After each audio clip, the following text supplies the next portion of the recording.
Plumas malditas. Tenía 20 años sin pisar el rancho El Mezquite, en lo profundo de la Huasteca Potosina, y aún así el polvo rojizo se metió bajo mis uñas con la misma facilidad que cuando era niño. Regresé porque vendí el coche en la ciudad para tapar deudas y necesitaba un refugio. El caserón que mi madre heredó tras la muerte de mi abuelo seguía en pie, astillado y silencioso. Desde la reja pude ver el viejo gallinero caído. El viento arrastraba plumas grises sobre los surcos secos como si el rancho todavía respirara a través de ellas. Sentí un temblor, era el recuerdo, despertar de nuevo, de aquellas aves que nunca fueron del todo aves. En 2008 yo tenía 6 años. Mamá y yo viajamos hasta aquí para firmar papeles del sepelio de mi abuelo. Llegamos de noche. El aire olía a leña verde y a maíz fermentado. Según mamá, me quedé dormido en la caja de la camioneta, abrazado a una pala de juguete. Al amanecer me encontró jugando detrás del depósito de agua con 3 guajolotas montesas. No eran las guajolotas robustas de feria, parecían medio raquíticas, plumas erizadas y ojos enormes, ambarinos. Se quedaban muy cerca, sin recelar. Mamá las ahuyentó a palmadas de trapo y las vio escabullirse hacia el cañaveral. Esa mañana fue la primera grieta de algo que jamás volvió a cerrar. Los días siguientes escapaba a buscarlas. Siempre las hallaba. Me sentaba bajo el pirul donde papá de niño colgaba hamacas y ellas aparecían. A veces picoteaban la tierra, otras solo me rodeaban en triángulo perfecto. No recuerdo diálogos, apenas risas que no eran mías, silbidos que parecían palabras retorcidas. Al mediodía, cuando el sol rajaba la salina, desaparecían. Cada tarde mamá volvía a espantarlas a gritos. Trataba de ignorarlas porque había velorio, vecinos, trámites, pero su preocupación se espesaba como chapopote. La tercera noche ocurrió lo imposible. Mamá preparaba atole en la cocina, las láminas del techo crujieron. Pensó en gatos, salió con la linterna y vio las mismas 3 guajolotas paradas en el suelo, mirándola. Sus cuellos seguían la luz y luego se alzaron hacia el tinaco. Al enfocar la linterna encontró mi silueta de pie a casi 3 metros de altura, inmóvil sobre la chapa caliente. La linterna le tembló, la olla de atole se volcó y ella trepó como pudo por el tanque de 1000 usos, arañándose. Me bajó en brazos. No recuerdo la subida ni la bajada, solo la sensación de haber sido colocado ahí por alguien más alto que el cielo. Después de ese incidente dormí con ella, pero las guajolotas seguían rondando. Por la madrugada golpeaban la puerta. Nunca cacareaban, golpeteaban con el pico como si exigieran. A veces mamá se asomaba y las veía sobre la barandilla, quietas, observándonos por el ventanal. Al alba siempre encontraba rastros de tierra en mi ropa. Dije que no sabía de dónde venían. No mentía, de verdad no sabía. La desaparición ocurrió un martes. Mamá fue a la notaría en Aquismón. Me dejó con la tía Ángela, pero en un descuido salí. Nadie supo hacia dónde. La búsqueda duró 15 horas. Peinaron los cañaverales, los bordos y hasta el viejo pozo. Gritaron mi nombre hasta romperse la voz. La policía estatal levantó un acta. Caía un frío inusual para abril cuando, al día siguiente, golpeé la puerta del zaguán. Estaba cubierto de lodo seco hasta las rodillas, tiritaba. Mamá dice que al abrazarme repetía una sola frase: aléjalas, por favor, apestan a muerte. Detrás, a contraluz, las 3 aves aguardaban alineadas. Sus penachos parecían más largos. Sus ojos más humanos. Esa misma tarde cerramos la casa y huimos a Matehuala. Nunca volvimos hasta ahora. Sin embargo, al cruzar la adolescencia empecé a soñar con viejas decrépitas que reían con bocas sin dientes. Veía sus pieles llenas de plumas incrustadas y el triangulito perfecto que formaban alrededor de mí. Despertaba sudando. No lo contaba, quería creer que era simple pesadilla. Ayer por la noche, ya adulto, entré a mi antigua habitación. El aire olía a estiércol podrido. Revisé el armario y encontré mi pala de juguete cubierta de plumas idénticas a las de entonces. Saqué el celular para alumbrar y vi algo en la ventana, 3 sombras encorvadas. Alcé la luz y solo estaban los mezquites meciéndose, pero el vidrio conservaba marcas de pico, frescas, con un polvillo gris pegado como ceniza. No dormí. Amanecí sentado frente a la puerta esperando que tocara el golpe seco que tanto temía. Cuando la primera luz rozó el corral, escuché a las aves. No era cacareo, era un carraspeo de garganta humana. Abrí lentamente. Del otro lado no había guajolotas, sino 3 ancianas huesudas. La piel cuarteada, ojos ambarinos. Vestían sayales oscuros manchados de tierra. Una extendió una mano, larga, con protuberancias que parecían cañones de plumas listos para brotar. No habló, solo bajó el dedo índice al suelo y dibujó un círculo. Sentí que un lazo invisible me jalaba hacia ellas, igual que de niño. Cerré la puerta de golpe, barré con la mesa y corrí a la trasera. Salí sin llaves, sin cartera, directo al monte. Corrí hasta la noria derrumbada donde de niño buscaba renacuajos. El aire estaba pesado. A cada paso oía aleteos. No miraba atrás. Me metí en la boca seca de la noria, ahora convertida en cueva polvosa.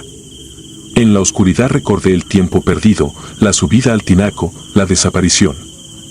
Comprendí algo, no me habían llevado entonces, yo las había seguido. Ellas me enseñaron a trepar sin escaleras, a pasar por entre rendijas.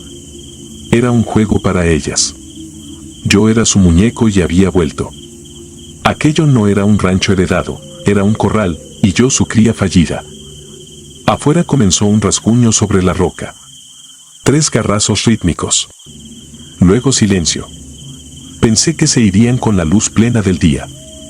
El sol avanzó y las sombras dentro del pozo se achicaron, pero el frío empeoró. El rasguño cambió por un golpeteo hueco. Miré arriba. 3 siluetas recortadas contra el cielo. Las ancianas se asomaban justo al borde. Sus rostros estaban invertidos, cuencas negras, bocas abiertas en una risa sin sonido que revelaba encías jaspeadas. Cayeron plumas sobre mi cara. Sentí que algo me miraba desde el fondo del pozo y que el fondo era un espejo que abría una boca mayor. No grité. El llanto se quedó atrapado como piedra en la tráquea. Toqué la pared buscando grietas. Hallé una hendidura, empujé y se desprendió un tabique, luego otro. El hueco me escupió a un túnel de adobe derruido. Me arrastré hasta la luz de la otra salida, detrás de los corrales secos. Emergiendo, supe que el rancho ya no sería mío ni de mi madre. Era dominio de esas cosas que jugaban a ser aves. Ahora escribo sentado en la estación de autobuses de Ciudad Valles. El teclado del teléfono tiembla con mis dedos. Cada tanto alguien pasa y me ve pálido. Si el autobús demora, tomaré el primero que se mueva. Dejé la puerta del rancho abierta y las sombras podían seguirme, pero necesito contarlo antes de que vuelvan a proponerme el juego. Tal vez no quieran matarme. Quizás solo buscan que regrese al sitio al que pertenecí por un día y 2 noches de infancia. Sin embargo, mientras tecleo, el canto de un guajolote callejero hace eco detrás de la terminal. El sonido no parece animal, es carraspeo de mujer vieja que celebra. Y sé que, si me quedo quieto, ellas encontrarán la forma de colocarme de nuevo sobre un techo imposible, o al fondo de un pozo que ya no tiene fin. Si no subo a ese autobús, mañana me leerás en la nota roja como el hombre que se extravió entre los cañaverales sin dejar huellas. Si lo hago, quizá aparezcan en la ventana del hotel, picoteando con ternura homicida. Ya escucho pasos de pico contra el piso de cemento y el guardia dice que no hay llaves aquí dentro. No importa. Donde sea que cruce el umbral del sueño, ellas llegarán con su triángulo perfecto, con sus plumas que huelen a tumba abierta, a repetir el juego que comenzó cuando era un niño y no sabía decirles que no. Conté esto para librarme, para avisarte.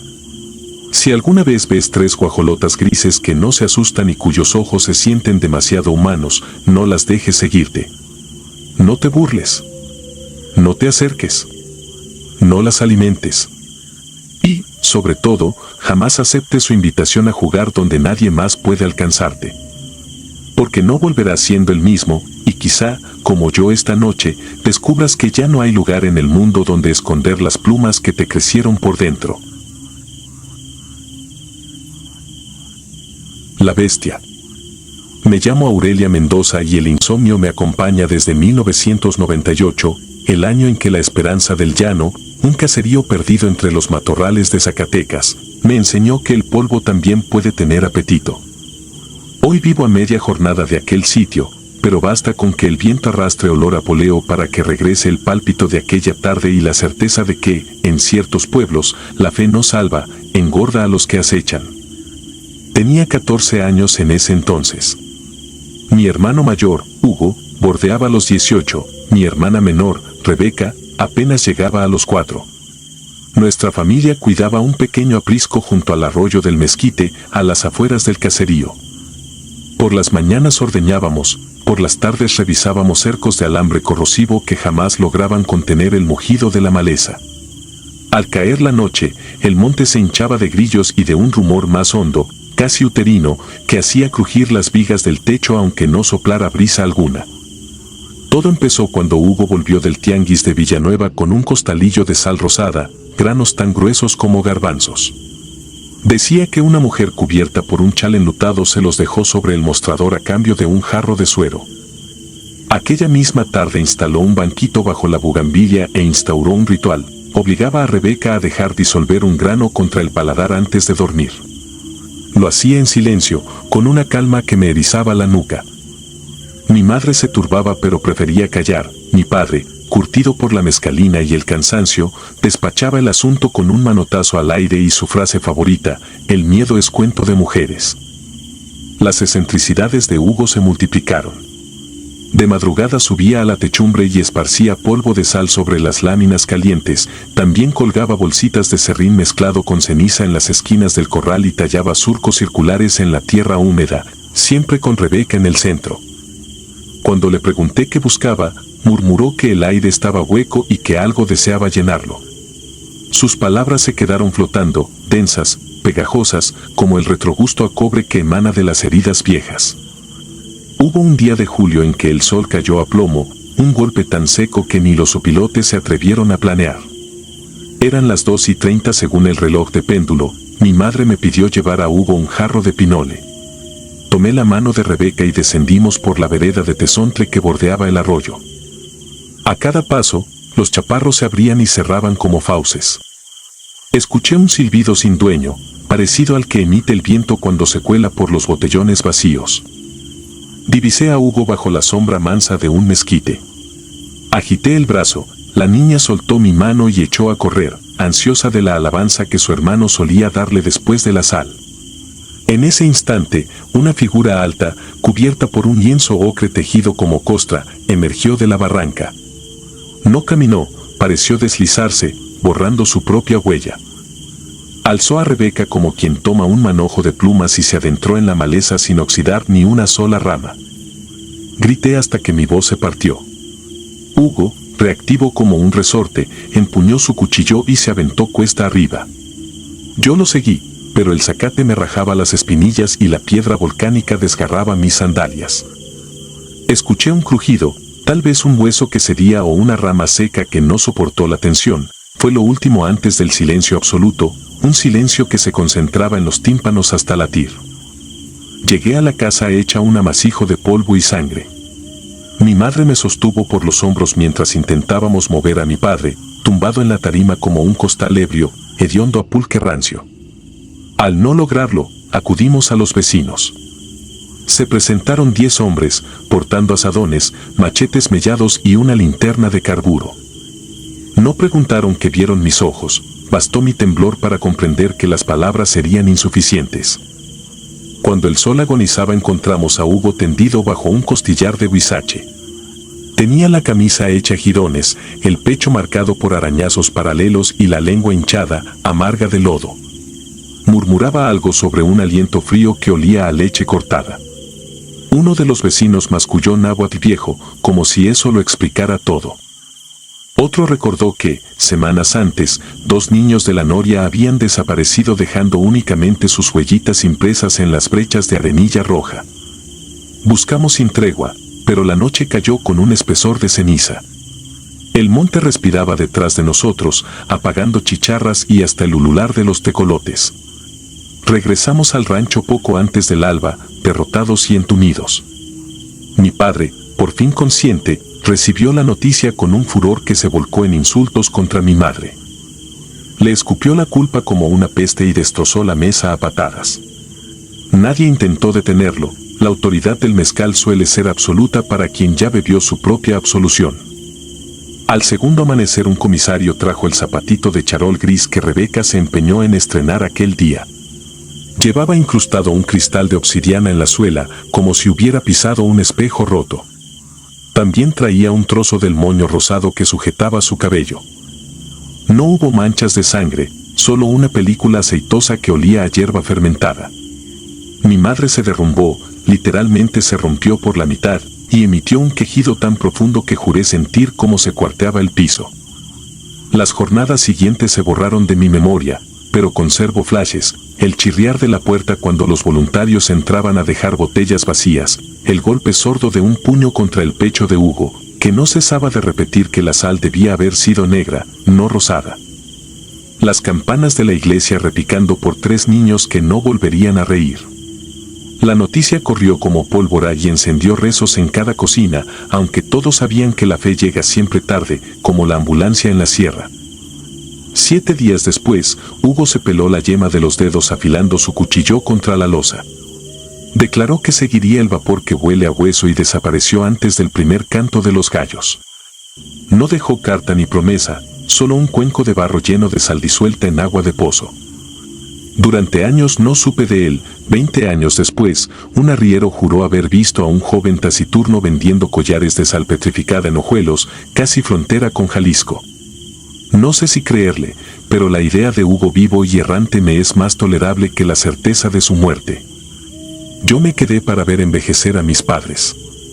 Mi madre se apagó como una vela al mediodía, sin lágrimas, se le habían gastado entre letanías y autoinculpaciones. Mi padre murió atragantado con su propio vómito mientras intentaba conjurar sus fantasmas a fuerza de licor. Cuando lo velaba, el sacerdote negó los salmos más temidos porque, según él, esas palabras atraen lo que nombran. Ahora vivo sola, con las entrañas convertidas en reloj de arena.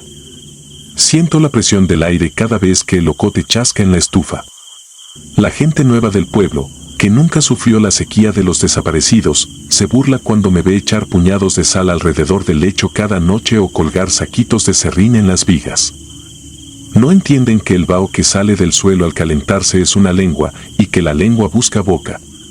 Tampoco saben que, algunos atardeceres, ese vapor adopta forma de niña con zapatos desparejos que se disuelven justo antes de rozar la puerta. He pensado marcharme, pero el llano es circular, ninguna carretera se aleja, todas regresan. También temo que, si huyo, el vacío que ronda a la casa se desplace detrás de mí y engulla algún otro cuerpo pequeño, algún hijo ajeno que juegue entre los matorrales sin sospechar que late bajo las piedras. Esta madrugada, mientras escribo estas líneas, el viento suena a susurro subacuático. Conté los granos de sal en el cuenco, faltan 2. El cerro exhala un perfume dulzón, mezcla de leche hervida y tierra mojada. Sé lo que significa. Poso la pluma y presiono un grano contra mi lengua. Tiene sabor a óxido y a espera. El aire, por fin, empieza a palpitar.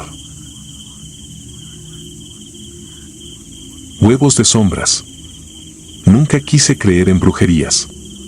Crecí en el altiplano zacatecano, y las pocas veces que alguien mencionaba limpias o hechizos, mi abuelo sentenciaba que el verdadero mal vive en la mente del hombre, no en ramas quemadas. Aún así, el verano de 1998 me obligó a cuestionar cada certeza que tenía. Aquel año yo trabajaba de topógrafo para un pequeño proyecto minero que exploraba vetas de plata cerca del rancho San Gregorio, lejos de la carretera principal y rodeado de matorrales espinosos. Me hospedaba con mi compañera de trabajo, Aurora, en la vieja casa de adobe de su tía Consuelo. La vivienda era humilde, pero fresca, y quedaba a medio kilómetro del caserío más cercano. Durante el día el calor se volvía insoportable, de noche, el viento parecía ulular entre los cirios petrificados del desierto. Nada indicaba peligro hasta que Aurora comenzó a enfermar. Todo empezó con vómitos repentinos y un cansancio que la dejaba tirada en el catre antes de la puesta del sol. Luego vinieron los insomnios. Despertaba jadeando, segura de que alguien le respiraba al oído. Dijo haber visto sombras al pie de la puerta, como perros enormes que se escurrían cuando ella encendía la lámpara. Yo culpaba al estrés del trabajo y a la mala alimentación, pero la tía Consuelo, curtida en supersticiones, soltó la palabra que yo menos esperaba: daño. Con disimulo me explicó que los antiguos dueños del predio, una familia apodada los Villaseñor, habían perdido a un hijo en un barranco cercano. Se rumoraba que desde entonces practicaban brujería para perjudicar a quien explotara aquellas tierras sin su permiso. El relato me parecía un cuento de cantina hasta que vi lo siguiente. Una madrugada salí al corredor para buscar aire fresco. La luna apenas se asomaba, pero la claridad permitía distinguir el corral y la pila de agua. Vi a Aurora, de espaldas, inclinada sobre el brocal del pozo. Pensé que necesitaba ayuda, así que avancé rápido. Al llegar, noté que la piedra del brocal estaba cubierta de un líquido espeso, oscuro, que parecía aceite usado. Aurora permanecía inmóvil. Cuando intenté voltearla, mis dedos tocaron algo viscoso en su mejilla. Era un escarabajo grande, brillante, que se arrastraba desde su ojo hacia la comisura de la boca. De un manotazo lo arrojé, cayó al agua sin chapotear. Aurora apenas reaccionó. Balbuceó que alguien la llamaba desde el fondo. La llevé dentro y cerré el candado del pozo, atemorizado por un pánico irracional que no supe nombrar. Al amanecer, la tía Consuelo nos encontró sentados en la cocina, con las velas encendidas pese a la luz del día. Le conté lo sucedido. Sin dudar, dijo que llamaríamos a don Hilario, conocido en la región como el devorador de sombras. Según ella, aquel curandero, ni chamán ni brujo, sino algo intermedio, comía las malas energías que otros depositaban. No quise oponerme. Aurora apenas podía sostenerse en pie. Don Hilario llegó al día siguiente al caer el sol. Era un hombre bajo y robusto, de piel curtida y ojos diminutos que evitaban el contacto directo. Portaba un morral de piel de chivo y caminaba arrastrando unas sandalias de cuero raído. Sin saludar, examinó la casa, olfateando el aire como perro viejo. Se detuvo frente a Aurora, le tomó la barbilla y susurró algo que no entendí. Luego señaló el granero trasero: ahí trabajaremos. Empujamos sacos de maíz y dejamos libre el suelo de tierra. En el centro, don Hilario colocó 4 velas negras formando una cruz. Sacó de su morral un frasco con grasa amarillenta, varias ramas secas de zacate limón y 2 huevos de guajolote que parecían recién puestos. Su voz era grave pero sus palabras sonaban a náhuatl deformado. Ordenó que apagáramos toda luz, solo las velas permanecerían vivas. Así lo hicimos. La penumbra engulló el granero. Se oía el chasquido de las velas y el golpeteo lejano de las aspas del molino que nunca dejaban de dar vueltas con el viento. Don Hilario ungió la frente de Aurora con la grasa y empezó a recitar algo que semejaba un salmo invertido. El ambiente se volvió denso, sofocante. Sentí que el aire olía a metal oxidado.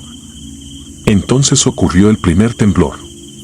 El piso de tierra vibró apenas perceptible, como si bajo la casa pasara un tren subterráneo. Aurora levantó la cabeza y lanzó un quejido ronco. De su nariz escapó un hilo de sangre oscura que goteó en su blusa. Quise intervenir, pero el curandero me detuvo con un gesto feroz. Tomó las ramas y comenzó a golpear suavemente los hombros y las piernas de Aurora. Cada golpe dejaba caer polvo terroso que desprendía un hedor a flores marchitas. La piel de Aurora se erizó. De los pliegues de su ropa, como saliendo de un nido invisible, brotaron polillas grises, decenas. Chocaron contra las velas y cayeron ardiendo en el suelo. El temblor cesó, pero el silencio se hizo insoportable. Don Hilario colocó uno de los huevos en la mano derecha de Aurora, el otro lo apretó contra su propio pecho. Sus rezos se volvieron más rápidos, al nivel de un gruñido ahogado. De pronto, Aurora arqueó la espalda. Un vómito espeso cayó sobre la tierra, negro como brea, y en él crujió algo duro. Al acercarme, distinguí restos de exoesqueletos de insectos. El curandero, sin inmutarse, apretó el huevo que tenía. El cascarón se hundió bajo sus dedos sin romperse. Lo retiró de su pecho y lo sostuvo a contraluz de la vela. La cáscara vibraba, como si algo quisiese escapar. Cerró los ojos y, para mi horror, se llevó aquel huevo a la boca. Lo tragó entero. Su garganta se movió con esfuerzo, pero no emitió un solo gemido. Enseguida arrebató el otro huevo del puño de Aurora y caminó rumbo a la cocina. Nos ordenó permanecer en el granero hasta que él llamara. No sé cuántos minutos pasaron. El olor a grasa quemada nos llegaba en oleadas. Yo temblaba, pero Aurora parecía dormida, la respiración lenta. Al fin escuché un chasquido metálico, la tapa del anafre se abrió y se cerró. Luego, pasos arrastrados. Don Hilario apareció con un plato esmaltado. Un revuelto verde parduzco burbujeaba en la superficie. Sacó una cucharilla de madera y comenzó a comer lentamente, sin apartar los ojos de Aurora. Cada bocado parecía dolerle, pero continuó hasta vaciar el plato. Cuando terminó, se limpió la barba con la manga y escupió al suelo un líquido oscuro que chisporroteó como ácido en la tierra. Las velas parpadearon con violencia y se extinguieron, sumergiéndonos en la oscuridad total. Un golpe seco, como la caída de un costal, sacudió el piso. Al encender mi lámpara de mano, encontré a don Hilario desplomado, respirando con dificultad. Su pecho se inflaba de modo antinatural, como si varias criaturas empujaran desde adentro. Tía Consuelo corrió a pedir ayuda al vecino más cercano, pero en el rancho la distancia se mide en soledades. Quedé a solas con Aurora y con el curandero agonizante. Su piel había adquirido una palidez verdosa. Cada exhalación venía acompañada de un zumbido, como enjambre dentro de un cántaro. En un momento, su abdomen se convulsionó, de su boca surgió una sombra espesa que trepó por el aire y atravesó la rendija del tejado, perdiéndose en la noche. Don Hilario dejó de moverse. El amanecer nos encontró exhaustos. Aurora despertó con fiebre leve, pero lúcida. No recordaba casi nada. Del granero retiramos el cadáver antes de que los opilotes olieran la muerte. Los vecinos sugirieron sepultarlo lejos del pueblo. Así lo hicimos, sin misa ni responso. Para sorpresa de todos, el cuerpo pesaba poco, mucho menos de lo que su tamaño sugería, como si estuviese hueco. Las semanas siguientes, Aurora recuperó fuerzas y volvió a trabajar. No tuvo más pesadillas ni vómitos.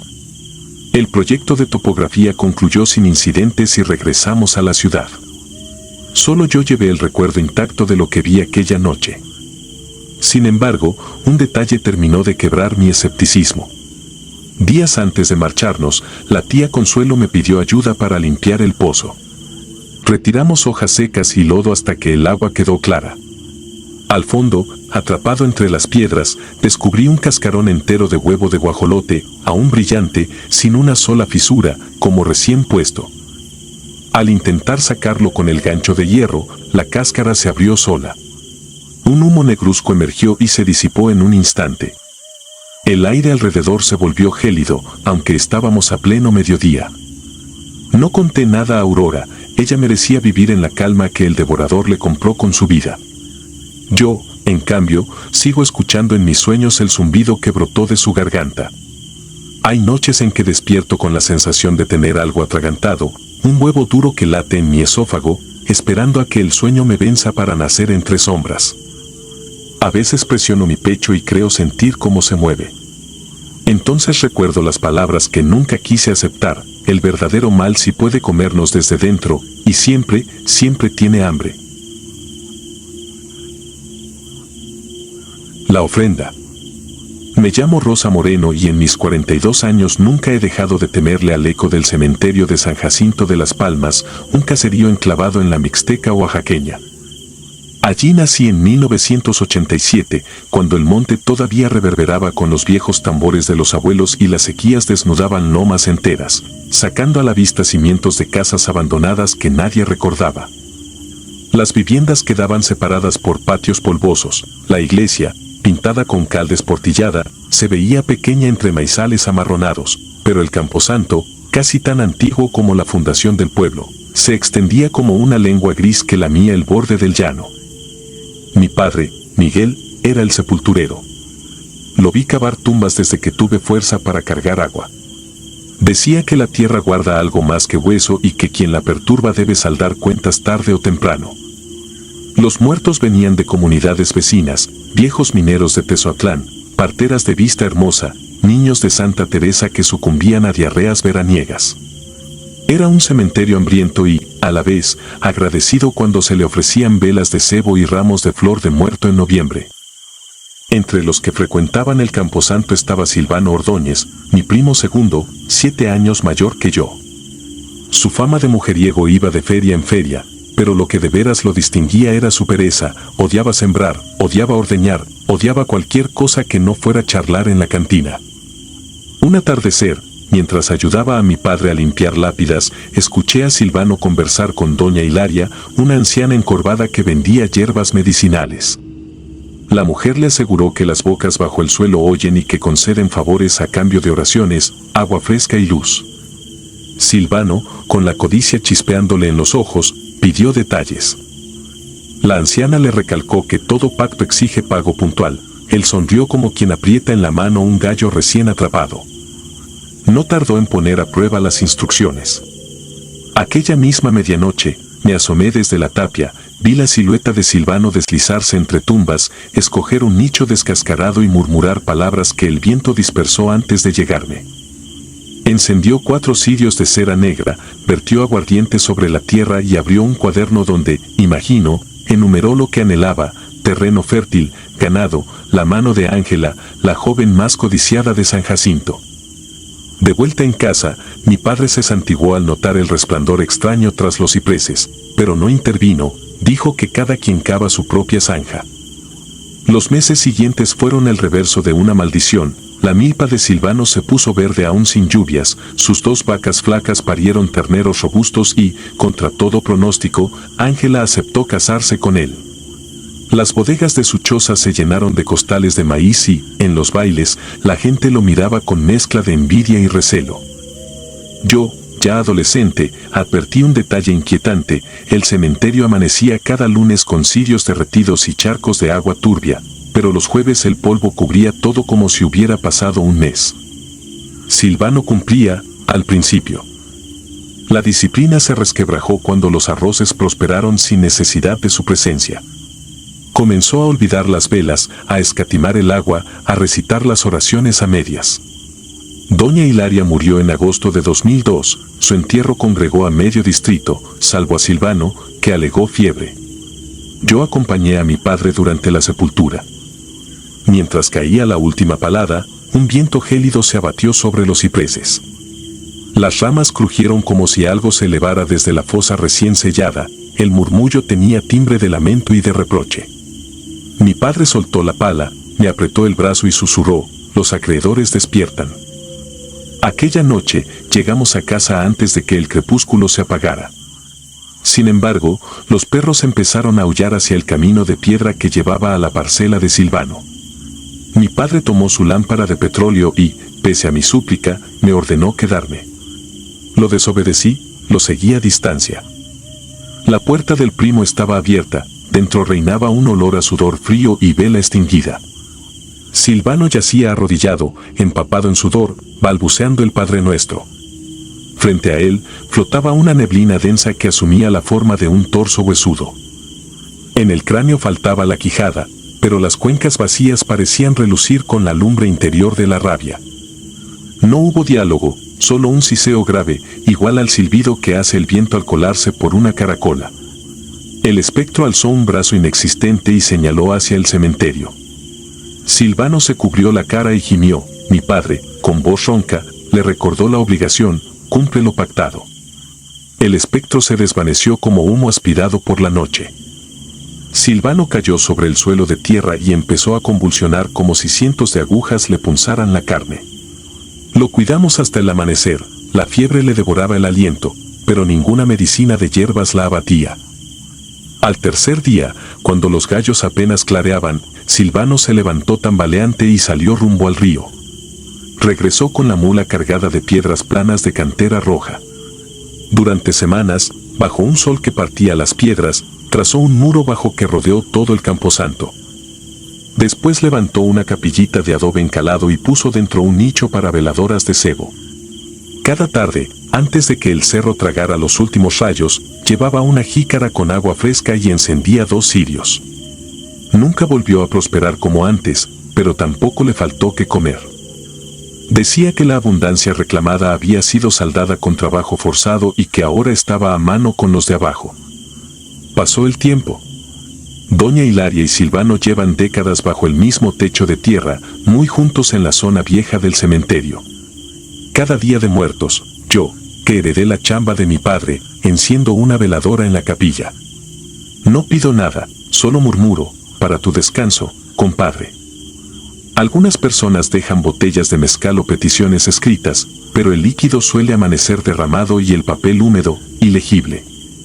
Dicen que las almas solo reconocen la voz de quien aceptó el pacto y pagó. Quien intente colarse por la rendija recibirá, a lo sumo, el silbido helado que flota entre las lápidas cuando el sol se esconde. A veces turistas curiosos me preguntan si lo que cuento es cierto. Los llevo a la capilla, bajo los fresnos centenarios. Al cruzar el umbral, el aire cambia, huele a cera vieja y a maíz fermentado. Basta fijar la mirada en la lámpara de petróleo, que arde, famélica, aunque nadie la reponga, para entender que allí el tiempo se encorva. He visto a forasteros salir pálidos, con los ojos vidriosos, como si hubieran escuchado un regaño con voces superpuestas. En cuanto se alejan unos metros, el viento vuelve a ser viento y las chicharras rompen de nuevo el silencio. No pretendo convertir en leyenda lo que fue advertencia. La enseñanza de Silvano es sencilla: el cementerio oye, concede y cobra. No importa si uno ofrece padrenuestros o promesas de piedra, la cuenta siempre llega. En las noches sin luna, cuando el polvo del llano se mete en la garganta y las hojas del mango golpean las tejas como nudillos, cierro los postigos y escucho. Si el silencio es demasiado puro, sé que algo se mueve donde mis ojos no llegan. Entonces prendo una veladora, la coloco en la ventana y rezo sin pedir, solo agradezco. La llama late azulada un instante, parece dudar y, por fin, se afirma. Esa es mi confirmación de que, por esa noche, sigo del lado correcto de la tierra. Porque un pueblo se mide por las historias que calla, y San Jacinto de las Palmas guarda su secreto bajo capas de polvo y calorías. El viento puede desgajar techos y las lluvias quitar la costra del llano, pero la capilla de Silvano permanecerá mientras queden manos que la alimenten con luz. Yo me iré algún día, pero mi hija ya aprendió a reconocer cuando la hierba se inclina hacia el panteón sin que sople brisa, sabe que es la señal de que los durmientes se han puesto de pie para reclamar su cuota de sombra. Cuando eso ocurra, la vela deberá estar encendida antes de que el gallo cante 2 veces. Si titubea, la noche avanzará sin resistencia, y el llano entero despertará dentro de un sueño que no admite regreso. Por eso, mientras me queden fósforos y pulso para prenderlos, pondré mi ofrenda cada anochecer. No lo hago por devoción ni por miedo, o tal vez sí, sino porque entendí que en este pueblo nadie descansa de verdad. Los vivos cargamos con los muertos, y los muertos, con nuestra voz. Y hay voces que, si alguna vez quedan a oscuras, muerden. Si te gustaron las historias de terror, regálanos tu like y coméntanos qué te gustaría escuchar en el próximo capítulo. Y si no estás suscrito o suscrita, te invito a que lo hagas para que no te pierdas lo mejor del archivo del terror. Sin más, gracias por escucharnos, hasta la próxima.